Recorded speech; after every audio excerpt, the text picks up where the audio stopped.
4 മണിക്ക് ചായക്കൊപ്പം കഴിക്കാനേ നല്ലൊരു പലഹാരം ഉണ്ടാക്കിയാലോ. കാണുമ്പോൾ നെയ്യപ്പം പോലെയൊക്കെ തോന്നുമെങ്കിലും നെയ്യപ്പം അല്ല കേട്ടോ. ഇതിനകത്ത് ചേർത്തേക്കുന്ന ആ ഇൻഗ്രീഡിയൻസ് ഒക്കെ കുറച്ച് വ്യത്യാസമൊക്കെ ഉള്ളതാണ്. പക്ഷേ എന്താ ടേസ്റ്റ് എന്നറിയാമോ? ഇതൊന്നും ഉണ്ടാക്കി നോക്കിയിട്ട് നിങ്ങൾ കഴിച്ചു നോക്കുമ്പോഴാണ് ഇതിൻ്റെ ടേസ്റ്റ് കറക്റ്റായിട്ട് മനസ്സിലാവുന്നത്. ഉണ്ടാക്കി വെച്ചാൽ 3-4 ദിവസം കേടാകാതെ ഇരിക്കും. അതുപോലെ ഇത് 2ാമത്തെ ദിവസമൊക്കെ കഴിക്കുമ്പോഴാണ് ഇത് കൂടുതൽ ടേസ്റ്റായിട്ട് എനിക്ക് തോന്നിയിട്ടുള്ളത്. അപ്പോൾ ഈ റെസിപ്പി നിങ്ങൾക്ക് ഇഷ്ടപ്പെട്ടാൽ ലൈക്കും കമൻറ്റും ഷെയറൊക്കെ ചെയ്ത് ഒന്ന് സപ്പോർട്ട് ചെയ്യണേ. തങ്കംസ് ഫാമിലി കിച്ചൻ്റെ പുതിയൊരു വീഡിയോയിലേക്ക് എല്ലാവർക്കും സ്വാഗതം. ഇതിനായിട്ട് ആദ്യം 1 കപ്പ് പച്ചരി 2 മണിക്കൂർ കുതിർക്കാനായിട്ട് വയ്ക്കാം. ഇനി 2 മണിക്കൂർ കഴിഞ്ഞ് കഴിയുമ്പോൾ നമുക്ക് 1 കപ്പ് ശർക്കര പൊടിച്ചത് 1/4 കപ്പ് വെള്ളത്തിൽ ഉരുക്കിയെടുക്കാം. അപ്പോൾ ഇത് നന്നായിട്ട് ഉരുക്കി എടുത്ത് മാറ്റി വയ്ക്കുക. ഇനി നമ്മുടെ അരി കുതിർന്ന് വന്നിട്ടുണ്ട്. അരി അരച്ചെടുക്കാം. ഇനി അതിൻ്റെ കൂടെ ചേർക്കേണ്ടത് 1/2 കപ്പ് ചോറ് കൂടുതൽ ചേർക്കരുത്, ഏത് ചോറ് വേണമെങ്കിലും ചേർക്കാം. പിന്നെ 1 നുള്ളി ജീരകവും 2 ഏലക്കയുടെ കുരുവും, പിന്നെ 1/4 കപ്പ് തേങ്ങ ചിരണ്ടിയത്, അല്പം ഉപ്പ്.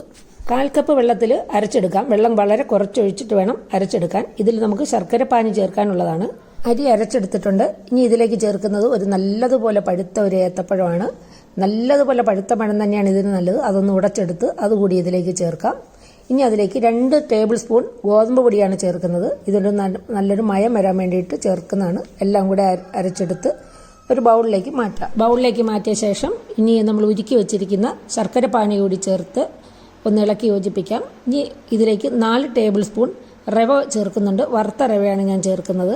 റവ കൂടി ചേർത്ത് നന്നായിട്ട് ഇളക്കി യോജിപ്പിച്ചതിന് ശേഷം കുറച്ച് തേങ്ങാക്കൊത്തും എള്ളും കൂടി 1 ടേബിൾ സ്പൂൺ നെയ്യിൽ വറുത്തിട്ട് ആ നെയ്യ് സഹിതം അതിലേക്ക് ഒഴിക്കുക. എല്ലാം കൂടി നന്നായിട്ട് ഇളക്കി യോജിപ്പിച്ചതിന് ശേഷം ഒരു അരമണിക്കൂർ ഇതൊന്ന് റെസ്റ്റ് ചെയ്യാൻ വെക്കുന്നുണ്ട്. ഈ അരമണിക്കൂർ കൊണ്ട് നമ്മുടെ റവ ഒന്ന് കുതിർന്ന് കിട്ടും. അതുപോലെ തന്നെ ബാറ്ററൊക്കെ ഒന്ന് സോഫ്റ്റ് ആവുകയും ചെയ്യും. നിങ്ങൾ പെട്ടെന്ന് ഉണ്ടാക്കുകയാണെങ്കിൽ അതിലേക്ക് അല്പം സോഡാപ്പൊടി കൂടി ചേർക്കണം. അരമണിക്കൂർ കഴിഞ്ഞു. നെയ്യപ്പത്തിന്റെ പോലെ ഷേപ്പ് വരാൻ വേണ്ടിയിട്ട് ഞാനൊരു നടുക്ക് കുഴിവുള്ള, അതായത് അപ്പച്ചട്ടിയിലാണ് ഞാനിത് ഉണ്ടാക്കാൻ പോകുന്നത്. എണ്ണ നല്ലതുപോലെ ചൂടായി കഴിഞ്ഞാൽ ഫ്ലെയിം ലോയിലേക്ക് മാറ്റി എണ്ണയുടെ ചൂട് കുറച്ചതിന് ശേഷം വേണം ബാറ്റർ കോരി ഒഴിക്കാൻ. എണ്ണയ്ക്ക് ചൂട് കൂടുതലാണെങ്കിൽ നമുക്ക് ഈ ഷേപ്പ് കിട്ടുകയില്ല. അപ്പോൾ കുറച്ച് കഴിയുമ്പോഴേക്കും ഈ അപ്പം എണ്ണയുടെ മുകളിലേക്ക് പൊങ്ങി വരും. അപ്പോൾ ഇതുപോലെ ഒരു സ്പൂൺ കൊണ്ട് അതിൻ്റെ മുകളിലേക്ക് കുറച്ച് ചൂടായ എണ്ണ ഇങ്ങനെ ഒഴിച്ചു കൊടുക്കുക. എണ്ണ ഇങ്ങനെ കോരി ഒഴിക്കുമ്പോൾ അതിൻ്റെ മുകൾ ഭാഗം പൊട്ടിപ്പോവുകയില്ല, എണ്ണ അധികം കുടിക്കുകയുമില്ല.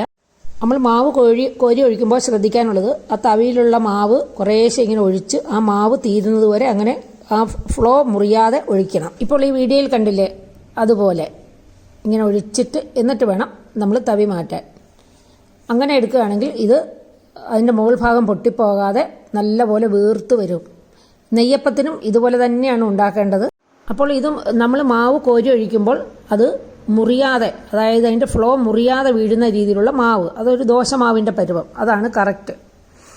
ഇഡലി മാവിൻ്റെ പരുവമാണെങ്കിൽ നമ്മളിങ്ങനെ മാവ് കോരി ഒഴിക്കുമ്പോൾ അത് മുറിഞ്ഞു പോകും. അപ്പോൾ അതിങ്ങനെ കോരി ഒഴിക്കുമ്പോൾ അതിങ്ങനെ അതിൽ നിന്ന് ഈസി ആയിട്ട് താഴേക്ക് മാവ് വീഴണം.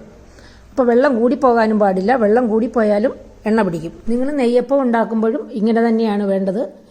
ഇത് നെയ്യപ്പത്തിനേക്കാളും ടേസ്റ്റ് ഉള്ള ഒരു അപ്പമാണ്. തീർച്ചയായിട്ടും നിങ്ങളിത് ഉണ്ടാക്കി നോക്കണം, വെറുതെ പറയുന്നതല്ല.